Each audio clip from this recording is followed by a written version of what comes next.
Female artist সবাই একসাথে কাজ করতে সামটাইমস চায় না। আমাদের মধ্যে এত ভালো বন্ডিং দেখতেই পাচ্ছেন। যে জনরার সিনেমাগুলো এখনো বাংলাদেশ দেখেনি ওগুলো বানান, যেগুলো হয়ে গিয়েছে সেগুলো তো হয়ে গিয়েছে।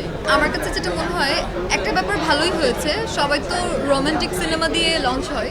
আমাদের প্রথম সিনেমাটা একটা ডিফারেন্ট সিনেমা দিয়ে আমরা শুরু করলাম অ্যান্ড এখানে অনেক আর্টিস্ট ছিল, অনেকের থেকে অনেক কিছু শিখলাম। বিশেষ করে ফিমেল আর্টিস্ট সবাই একসাথে কাজ করতে সামটাইমস চায় না, বাট আমাদের মধ্যে এত ভালো বন্ডিং দেখতেই পাচ্ছেন। আমরা 4 জন ফিমেল আর্টিস্ট মিলে কাজ করেছি, দারুণ experience. It's really amazing and different cinema হওয়া উচিত। ইন্টারন্যাশনালি এখন তো আমরা সবাই ইন্টারন্যাশনাল ফিল্ম দেখি, ইভেন আমাদের আরও ডিফারেন্ট যে ধরনের সিনেমা হয়নি। আমি তো রাফি ভাইকে বলবো যে ফিউচারে যে জনরার সিনেমাগুলো এখনো বাংলাদেশ দেখেনি ওগুলো বানান, যেগুলো হয়ে গিয়েছে সেগুলো তো হয়ে গিয়েছে।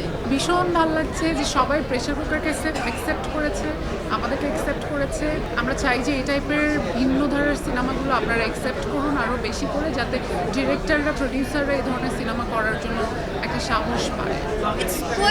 I think it's quite difficult 2-2.5 ঘন্টার মধ্যে 4 জনের গল্প বলা। তখন হবে কি একটা গল্পে, এটা যদিও আমাদের এই সিনেমাতেও হয়েছে, কোনো না কোনো গল্পে একটু কম পড়ে যায় সব কিছু মিলে।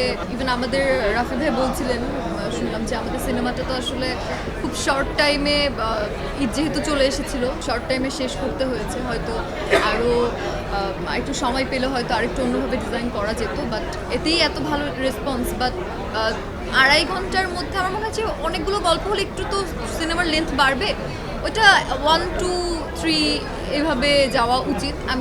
আমার মনে হয় এটা আমি বললাম, বাট আমি ভুলও হতে পারি।